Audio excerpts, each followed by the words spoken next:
فنکار کی بناتا ہے جو لائف میں دیا، فنکار کی بناتا ہے جو لائف میں دیا، فنکار کی بناتا ہے جو لائف میں دیا، عمران بھائی کا ہے وہ بس کیف میں دیا، عمران بھائی کا ہے وہ بس جی کیف میں دیا، کیف میں دیا۔ اب آئیے اس پروگرام کو آگے بڑھاتے ہوئے ایک ایسے مقرر کو جو دوسری اسٹیٹ اور ایک ایسے ادارہ سے تعلق رکھتے ہیں جو پورے ایشیا بر عظیم پر بلکہ پورے دنیا میں کہا جائے تو جو محتاج تعارف نہیں، جس سے میری مراد دارالعلوم دیوبند ہے، وہاں سے حضرت والا تشریف رکھتے ہیں۔ میں بڑے ادب و احترام کے ساتھ مقرر شیریں بیان فاضل نوجوان حضرت مولانا محمد اظہار الحق صاحب قاسمی دامت برکاتہم استاد دارالعلوم وقف دیوبند یو پی سے گزارش کرتا ہوں کہ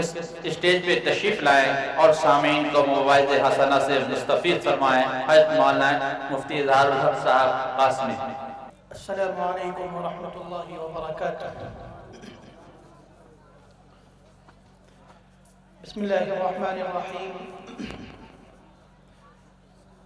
الحمد للہ نحمده ونستعینه ونستغفره ونؤمن به ونتوکل علیہ ونعوذ باللہ من شرور انفسنا ومن سیئات اعمالنا، من يهده الله فلا مضل له ومن يضلله فلا هادي له، ونشهد أن لا إله إلا الله وحده لا شريك له، ونشهد أن سيدنا ومولانا محمدا عبده ورسوله۔ فأعوذ بالله من الشيطان الرجيم، بسم الله الرحمن الرحيم۔ لو أنزلنا هذا القرآن على جبل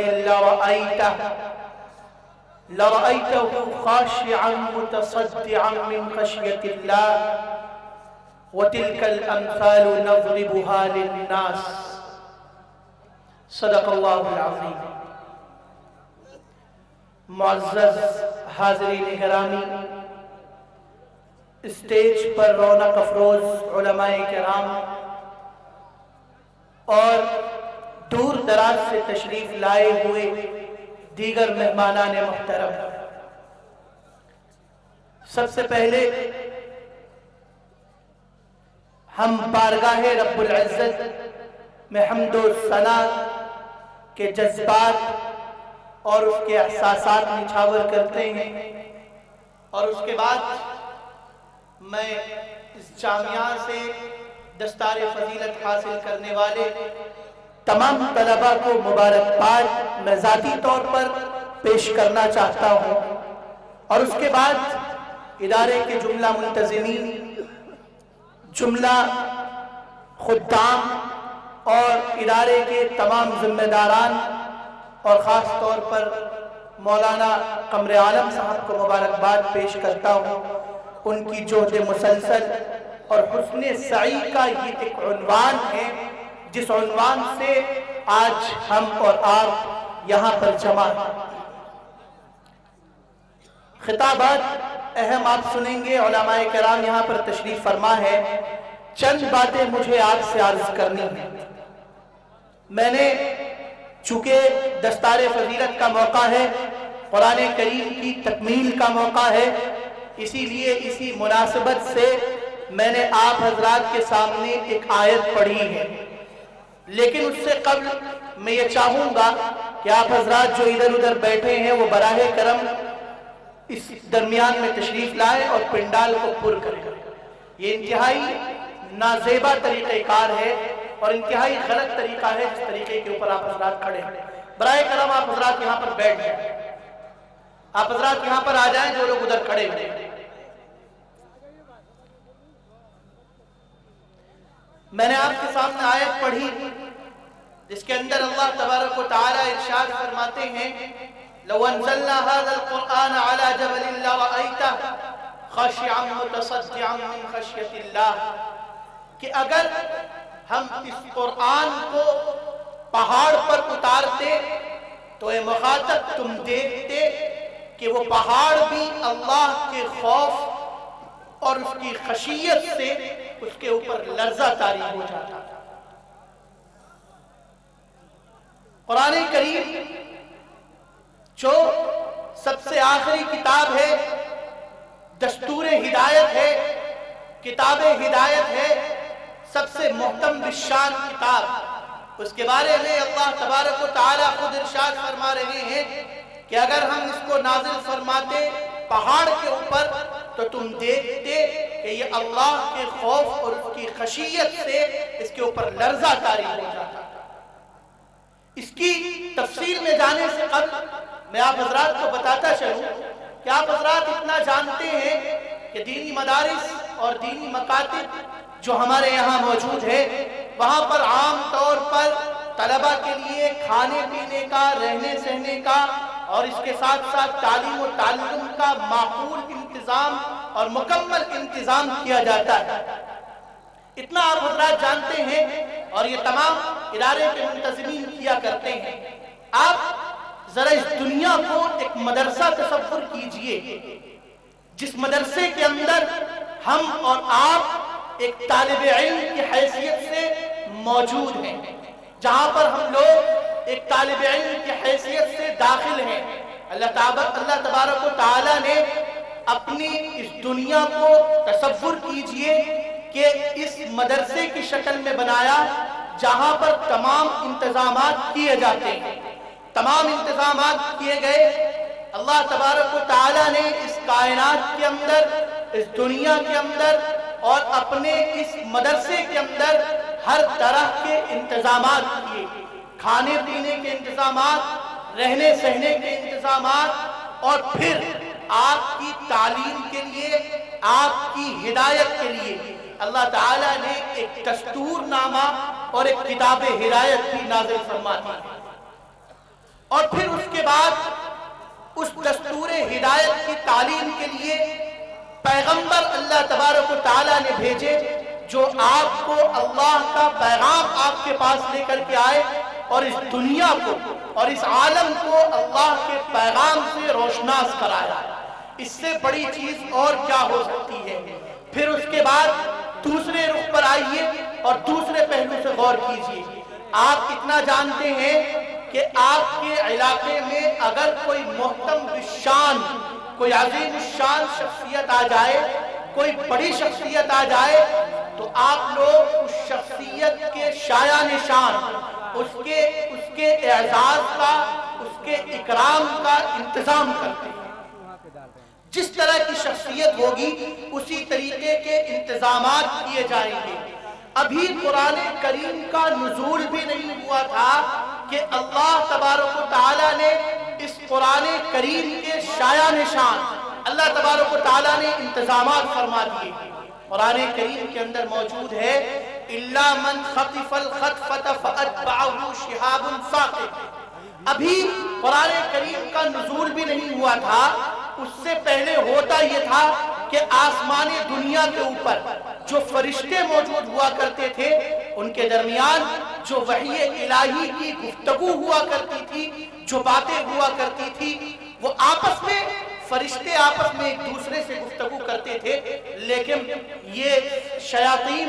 آسمان پر جاتے اور وہاں سے کچھ باتیں اچک لیتے، وہ باتیں لا کر کے دنیا کے اندر کاہنین اور منجمین کے کانوں کے اندر ڈال دیا کرتے تھے۔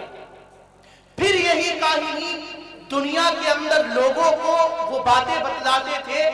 اس جھوٹ کے پلڑے کے اندر اور اس جھوٹ کے پلندے کے اندر ایک آدھ بات وہی سچ نکل آتی تھی جو شیاطین آسمان دنیا پر سنا کرتے تھے۔ لیکن جب قرآن کریم کے نزول کا وقت قریب ہوا تو اللہ تبارک و تعالیٰ نے آسمان دنیا کے تمام راہوں پر پہرے بٹھائے، تمام راہیں مسدود کر دی گئی۔ اب اگر کوئی شیاطین اب اگر کوئی شیطان آسمان دنیا پر جاتا ہے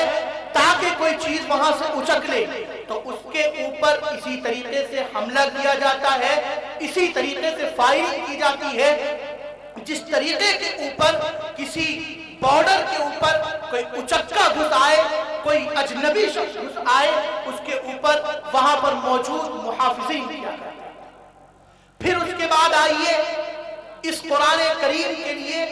جس شخصیت کا انتخاب کیا گیا وہ شخصیت کائنات کے اندر سب سے عظیم الشان شخصیت، بلکہ سید الانبیاء ہے، سرکار دو جہاں ہے اور خاتم النبیین ہے۔ پھر اس کے بعد آئیے جس مقام کے اوپر اس قرآن کریم کو نازل کیا گیا وہ دونوں مقام، چاہے مکہ ہو چاہے مدینہ ہو، ہماری نسبت سے وہ دونوں کے دونوں مقام عظیم الشان ہے اور ہمارے لیے قابل احترام ہے۔ ایک مولد نبی ہے، ایک مدفن نبی ہے، دونوں کے دونوں مقام انتہائی عظیم الشان ہے۔ پھر اس کے لیے اس قرآن کریم کے لیے جس ماہ، قرآن کریم کے نزول کے لیے جس ماہ کا انتخاب کیا گیا وہ ماہ تمام مہینوں سے سب سے افضل، تمام مہینوں کا تقدس اپنے اندر لیے۔ پھر اس کے بعد جس رات کا اس قرآن کریم کے نزول کے لیے انتخاب کیا گیا اس رات کے بارے میں خود قرآن کریم نے کہا اِنَّا أَنزَلْنَاهُ فِي لَيْلَةِ الْقَدْرِ وَمَا أَدْرَاكَ مَا لَيْلَةُ الْقَدْرِ لَيْلَةُ الْقَدْرِ خَيْرٌ مِّنْ أَلْفِ شَهْرٍ کہ لیلۃ القدر 1000 راتوں سے بہتر ہے۔ اس رات کے اندر اس قرآن کریم کا نزول کیا گیا۔ پھر اس کے بعد جس مقدس جماعت کے اوپر اس قرآن کریم کا نزول کیا گیا وہ جماعت انبیاء کرام کے بعد اس کائنات پر، اس صفحے ہستی پر، اس دنیا کے اندر سب سے مقدس ترین جماعت، سب سے عظیم الشان جماعت، خود رسول اکرم صلی اللہ علیہ وسلم نے ارشاد فرمایا کہ اصحابی کالنجوم فبأیہم اقتدیتم اہتدیتم کہ میرے صحابہ ستاروں کے مانند ہیں، فبأیہم اقتدیتم اہتدیتم بس اگر تم ان میں سے کسی کی بھی اقتدا کر لیتے ہو تو ہدایت یاب ہو جاؤ۔ اور پھر غور کیجئے کہ اللہ تبارک و تعالی نے اس عظیم الشان شخصیت یعنی حضور صلی اللہ علیہ وسلم کو چاند سے تعبیر کیا اور اس چاند نے اپنے ارد گرد رہنے والوں کو ستاروں سے تعبیر کیا۔ گویا کہ چاند بھی روشن، رات کے اندر روشن، اور ستارے بھی رات کے اندر روشن۔ گویا کہ تاریکی کے اندر کوئی آپ کے لیے رہنما ہے، کوئی آپ کو راہیاب کرنے والی ذات ہے، کوئی آپ کو راہیاب کرنے والی جماعت ہے تو وہ حضرات صحابہ کرام رضوان اللہ علیہم اجمعین کی جماعت ہے۔ بہرحال کہنے کا مقصد یہ ہے کہ بہت سی قرآن کریم کے اوپر، فضیلت کے اوپر بہت سی باتیں آپ کے سامنے آ چکی ہوگی اور بہت سی پرمغز باتیں آپ کے سامنے ابھی آئیں گی۔ مجھے تو مختصراً چند باتیں عرض کرنی تھی، تو میں عرض کر رہا تھا کہ اللہ تبارک و تعالیٰ نے تاریکی کے اندر ہدایت کے لیے یہ دو چیزیں آپ کے اوپر نازل فرمائی، وہ دو جماعت کو آپ کے سامنے بھیج دیا اور گویا کہ کتاب ہدایت آپ کے پاس بھیج دی جس کے اندر قیامت تک کے لیے آپ کے سامنے دستور بیان کر دیے گئے۔ اب آپ کے ہاتھ میں وہ دستور دے دیا گیا ہے، دستور آپ کے پاس ہے، طریقہ کار آپ کے پاس ہے اور آپ اس دنیا کے اندر آ چکے ہیں۔ راستہ آپ کو اختیار کرنا ہے، آپ کو سوچنا ہے، آپ کو اس کتاب ہدایت کے اندر غور کرنا ہے اور آپ کو اس کتاب ہدایت کے اندر غور کر کے دیکھنا ہے کہ آپ کون سی راہ کو اختیار کرتے ہیں۔ کیا آپ شیطان کی راہ کو اختیار کرتے ہیں یا آپ انبیاء کی راہ کو اختیار کرتے ہیں؟ کیا آپ شیاطین کی راہ کو اختیار کرتے ہیں یا آپ حضرات صحابہ کرام رضوان اللہ علیہ اجمعین کے راہ پر چلتے ہیں؟ اختیار آپ کے ہاتھ میں ہے۔ قرآن کریم نے ہی خود واقعہ بیان کیا، تفصیل سے واقعہ ہے کہ وَإِذْ قُلْنَا لِلْمَلَائِكَةِ اسْجُدُوا لِآدَمَ فَسَجَدُوا إِلَّا إِبْلِيسَ أَبَى وَاسْتَكْبَرَ وَكَانَ مِنَ الْكَافِرِينَ، کہ جب ہم نے شیاطین کو، ابلیس کو حضرت آدم علیہ السلام کے سامنے سجدہ کرنے کے لیے کہا تو اس نے سجدے سے انکار کر دیا۔ بارہا آپ نے یہ واقعہ سنا ہوگا، تفصیل سے سنا ہوگا، لیکن مجھے دوسرے پہلو میں اس پر بات کرنی ہے۔ وہاں پر آپ نے سنا ہوگا جب اللہ تبارک و تعالیٰ نے اس کائنات کی تخلیق کا ارادہ فرمایا، اس کائنات کو بنایا، حضرت آدم علیہ السلام کی تخلیق فرمائی۔ آدم علیہ السلام کی تخلیق کے بعد اللہ تبارک و تعالیٰ نے شیاطین سے فرمایا کہ اے شیاطین، تم آدم علیہ السلام کو سجدہ کر۔ شیاطین نے انکار کر دیا۔ شیاطین نے جب انکار کیا تو اللہ تبارک و تعالیٰ نے ہمیشہ ہمیش کے لیے اس کو راندہ درگاہ کر دیا اور اپنے دربار سے نکال دیا، اپنے دربار سے نکال دیا، اور قیامت تک کے لیے وہ ملعون قرار دے دیا گیا۔ اور اس کے بعد آئیے حضرت آدم علیہ السلام کے کردار کی طرف غور کیجئے۔ حضرت آدم علیہ السلام کو جنت کے اندر بھیجا، جنت کی تمام آسائشیں آپ کو دی گئی، جنت کی تمام نعمتوں سے آپ کو نوازا گیا۔ حضرت حوا علیہ السلام کی بھی پیدائش ہو چکی ہے، تمام نعمتیں ہیں، لیکن حضرت آدم علیہ السلام سے کہا گیا کہ اے آدم، تمام آسائشیں تمہارے پاس ہیں، تمام راحتیں تمہارے پاس ہیں، لیکن اے آدم، یہ ایک درخت ہے، اس درخت سے بچ کے رہنا، اس درخت کے قریب مت جانا، اس درخت کے قریب مت جانا۔ شیطان جو انسان کا دشمن بن چکا تھا، شیطان جس کو انسان سے دشمنی ہو چکی تھی، اس تفصیل میں بھی جانے کا موقع نہیں ہے۔ بہرحال جس وجہ سے بھی وہ وسوسہ ڈالا گیا، جس کی بنیاد پر حضرت آدم علیہ السلام نے اس درخت کو اختیار کیا اور اس کے پھل کو کھایا، اور جس کے نتیجے میں حضرت آدم علیہ السلام کو جنت سے نکال دیا گیا۔ حضرت آدم علیہ السلام کو جنت سے نکالا گیا، دنیا کے اوپر بھیجا گیا۔ حضرت آدم علیہ السلام انتہائی شرمندہ، انتہائی نالا ہے، انتہائی افسوس کے اندر ہے، آہوزاری کر رہے ہیں، صبح و شام رو رہے ہیں، اللہ کے بارگاہ کے اندر دعا کر رہے ہیں، عز و نیاز کے نذرانے پیش کر رہے ہیں کہ اے ارحم الراحمین، اے پروردگار عالم، ہمارے گناہوں کو معاف فرمائیے۔ یا اللہ، یہ تو ہمارے سے لغزش ہو گئی، ایک غلطی ہو گئی، اس کو معاف کرنے والے آپ ہی۔ یہ دو کردار ہے آپ کے سامنے۔ ایک آدم علیہ السلام کا کردار ہے کہ جو اللہ کے بارگاہ کے اندر اتنے جھکے جا رہے ہیں، دوسرا شیطان کا کردار ہے جو اللہ تبارک و تعالیٰ کے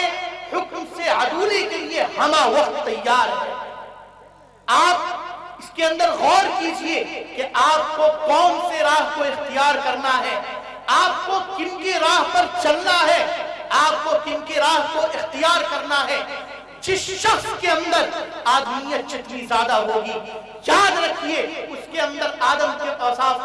اتنے ہی زیادہ، جس کے اندر شیطنت جتنی زیادہ ہوں گی، اس کے اندر شیطانی اوصاف اتنے ہی زیادہ ہوگا۔ دجال، آپ نے بارہا سنا ہوگا کہ دجال کا نزول ہوگا، قرب قیامت کے قریب نزول ہوگا، اور کائنات کے اندر فساد برپا ہوگا، اور اس کے بعد پھر قیامت قائم ہوگی۔ یہ جو جتنے بھی دجالی امور آپ کے سامنے ظاہر ہو رہے ہیں، یہ جتنے بھی دجل کے مظاہر آپ کے سامنے آ رہے ہیں، دراصل یہ اسی دجال کے دجالی کرتوت اور اس کے دجالی مظاہر کا آئینہ دار۔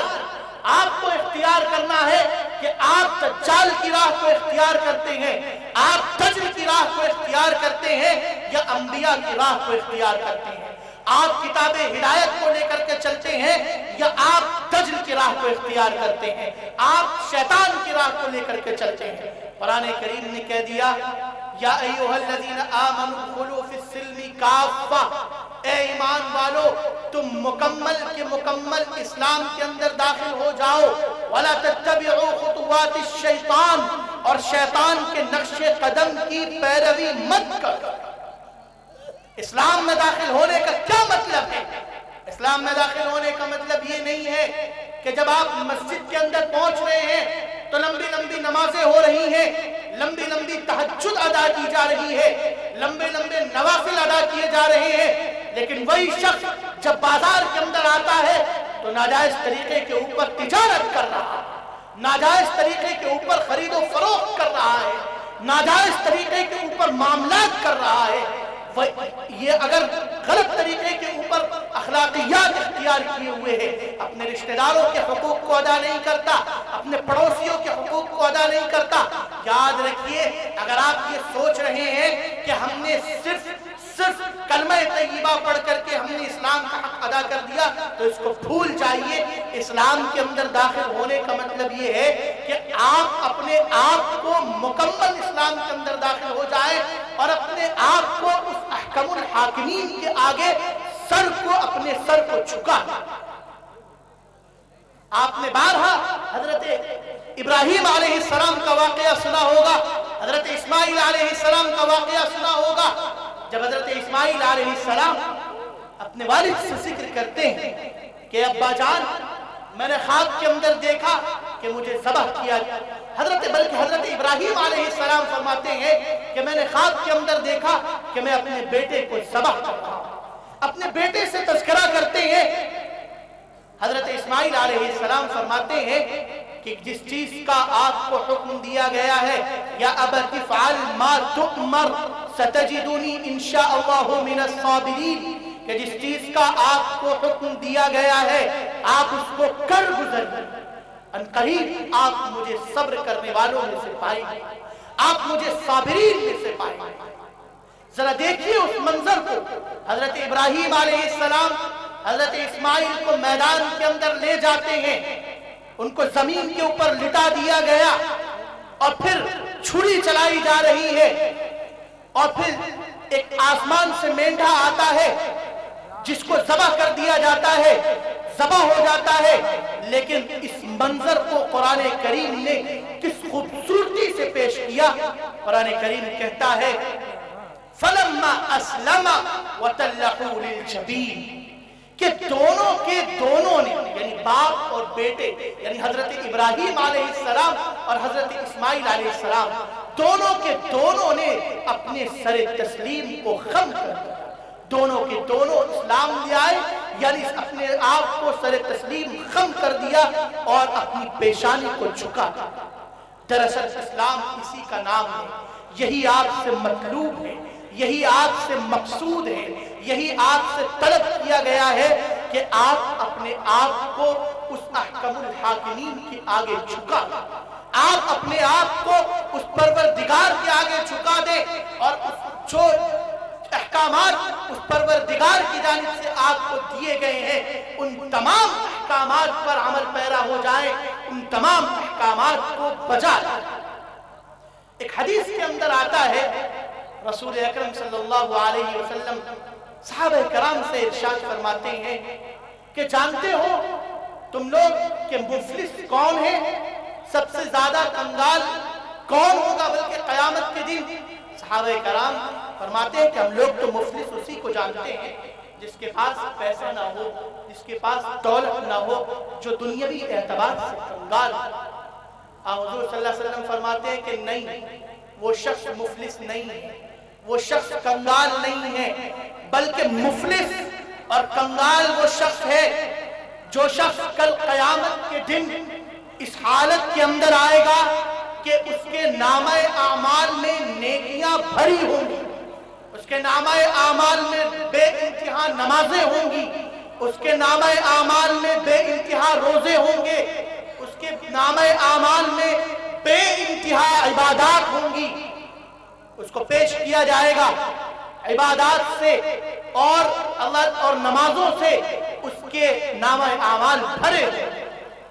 لیکن جانتے ہیں ایک شخص آئے گا، وہ شکایت کرے گا کہ یا اللہ اس نے میرے فلاں حق کی تلفی کی تھی، میرے فلاں حق کو تلف کر دیا تھا، میرے فلاں حق کو مارا تھا۔ اللہ تعالیٰ فرمائیں گے کہ اس شخص کے حق کو اس کے نامہ اعمال سے دے دیا جائے۔ اسی طریقے سے لوگ آتے جائیں گے حتیٰ کہ اس کے نامہ اعمال میں ایک بھی نیکیاں نہیں بچیں گے، اور ابھی بھی جو صاحب حق ہیں ان کے حقوق پورے نہیں ہوئے ہوں گے، ابھی بھی ان کے حقوق پورے نہیں ہوئے ہوں گے۔ اور پھر ارشاد فرمایا جائے گا کہ اب ایسا کرو، جن لوگوں کے حقوق ہیں ان لوگوں کی برائیاں، ان لوگوں کے نامہ اعمال کے اندر جو بد اعمال ہے وہ بد اعمال اس کے اندر، اس کے نامہ اعمال میں ڈال۔ رسول اکرم صلی اللہ علیہ وسلم فرماتے ہیں کہ یہ شخص حقیقی مفلس ہے کہ جو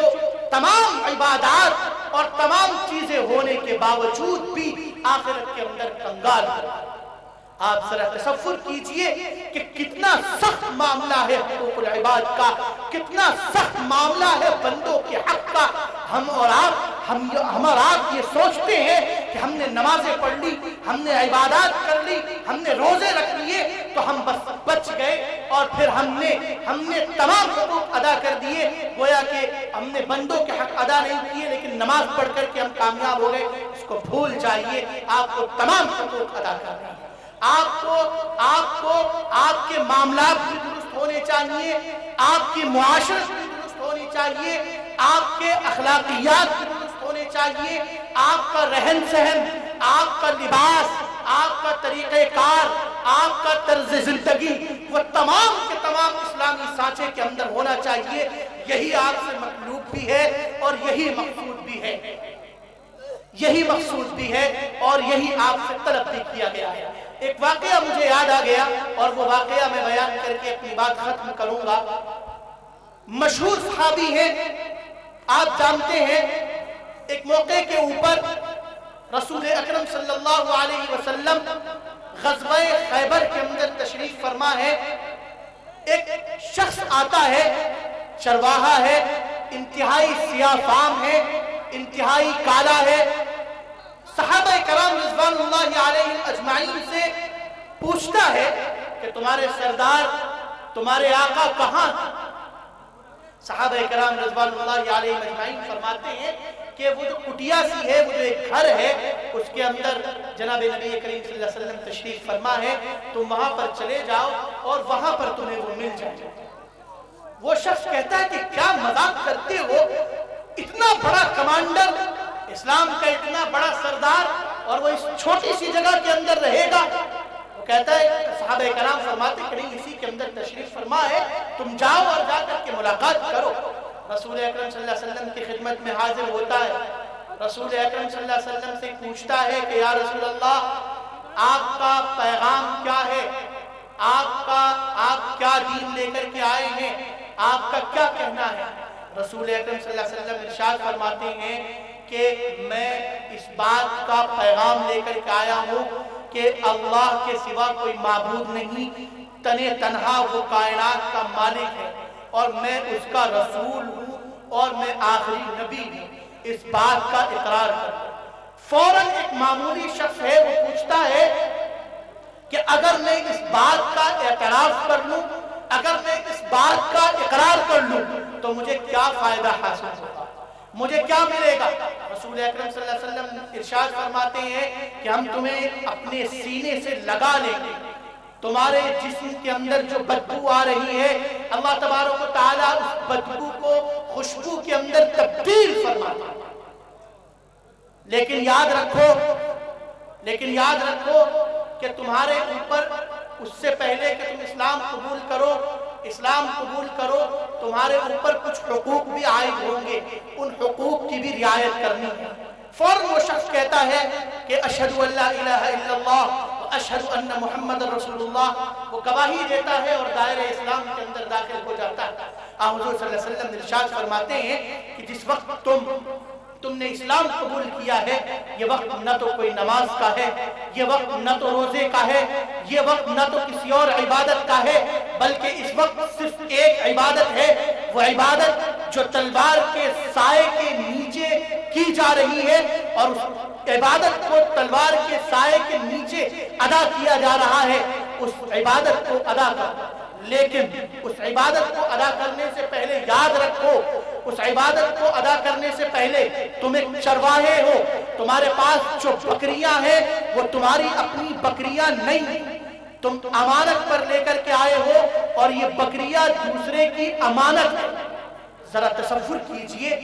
کہ دشمن کا محاصرہ ہوا ہے غزوہ خیبر کے موقع کے اوپر، یہودیوں کا محاصرہ حضور صلی اللہ علیہ وسلم نے کر رکھا ہے،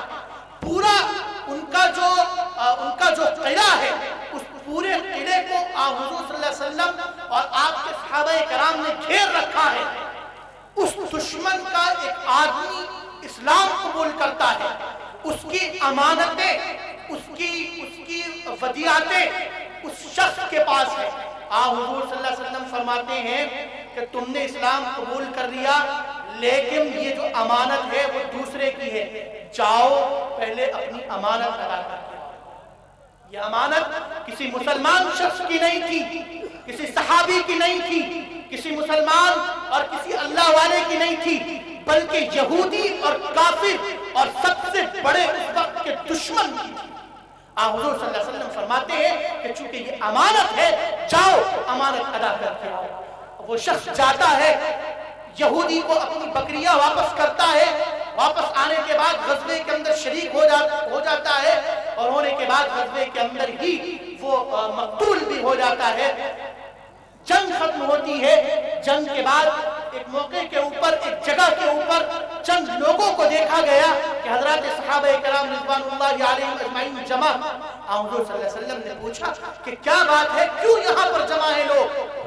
وہ فرماتے ہیں، وہ صحابہ کرام فرماتے ہیں کہ ایک اجنبی شخص ہے جس کو ہم میں سے کسی نے نہیں دیکھا، لیکن اس کے بدن سے بے خوشبو آ رہی ہے، اس کے بدن سے بے انتہا خوشبو آ رہی ہے۔ حضور صلی اللہ علیہ وسلم فرماتے ہیں کہ تم نے اس کو نہیں پہچانا لیکن اس شخص کو میں ضرور پہچانتا ہوں۔ یہ وہ شخص ہے جس کو اللہ تبارک و تعالیٰ نے قبول فرمایا اور اللہ تبارک و تعالیٰ نے اس دنیا کے اندر ہی اس کو جنت کی نعمت سے سرفراز فرمایا۔ گویا کہ اللہ تبارک و تعالیٰ نے دنیا کے اندر ہی اس کو جنت کی نعمت عطا کر دی ہے اور یہ اللہ کی بارگاہ کے اندر قبول ہو گیا ہے۔ گویا کہ یہ وہ حق ہے جس کا مطالبہ کیا گیا خود حدیث کے اندر کہ الایمان بضع و سبعون شعبۃ افضلها لا الہ الا اللہ، ان میں سب سے افضل یہ ہے کہ لا الہ الا اللہ، اس کے حق کو ادا کیا جائے اور اس کے حق کو مکمل کیا جائے۔ یہی اسلام کا مطالبہ ہے اور یہی اس کا تقاضا ہے۔ بہرحال میں یہ عرض کر رہا تھا کہ اس مقدس جماعت کے اوپر یہ قرآن کریم نازل کیا گیا ہے جس مقدس جماعت کو اس دنیا کے اندر رضوان اللہ علیہم اجمعین بے شمار مقامات کے اوپر قرآن کریم نے کہہ دیا رضی اللہ عنہم اجمعین، رضی اللہ عنہم اجمعین، کہ اللہ تعالیٰ ان سے راضی ہو گیا ہے۔ گویا کہ جنت کی سب سے بڑی سرٹیفکیٹ اللہ تبارک و تعالیٰ نے حضرات صحابہ کرام کو اس دنیا کے اندر دے دی ہے۔ یہ وہ عظیم الشان کتاب، یہ وہ عظیم الشان ہدایت نامہ آپ کے پاس ہے، آپ کو وہ دستور دے دیا گیا ہے۔ آئیے اس دستور کو سنبھالیے اور جن لوگوں نے قرآن کریم کو پڑھا ہے ان سے آپ لوگ سیکھیے۔ جو لوگ اس کے علوم کو جانتے ہیں ان سے ان کے علوم کو حاصل کیجیے، راہ راست کی طرف آئیے اور جس چیز کا اسلام نے مطالبہ کیا ہے ان مطالبات کو پورے کرتے ہوئے آپ اپنی زندگی کے کارواں کو آگے بڑھائیے۔ یاد رکھیے کہ دجال کا کتنا ہی دجل آپ کے سامنے آ جائے، کتنی ہی مکاریاں آ جائے، کتنے ہی قوانین آ جائیں، کتنی بھی چیزیں آپ کے اوپر نافذ کر دی جائے، لیکن اگر آپ نے اسلام کے مطالبات کو، اسلام کے تقاضوں کو پورا کر دیا ہے تو یاد رکھیے ایک وہ دن ضرور آئے گا کہ تمام دجالی نظام کو، تمام شیاطینی نظام کو اور تمام وہ نظام جو اس کائنات کے اندر مکر پیدا کرنا چاہتی ہے ان تمام نظام کو قرآن کریم کے دستور کے آگے جھکنا ہوگا اور ان تمام نظام کو اسلامی مطالبات پر اور اسلامی تقاضوں پر عمل پیرا ہونا ہوگا۔ اللہ تبارک و تعالی ہمیں اپنے اسلامی تعلیمات پر اور قرآنی مطالبات پر عمل کی توفیق عطا فرمائے۔ وما علینا الا البلاغ، والسلام علیکم ورحمۃ اللہ۔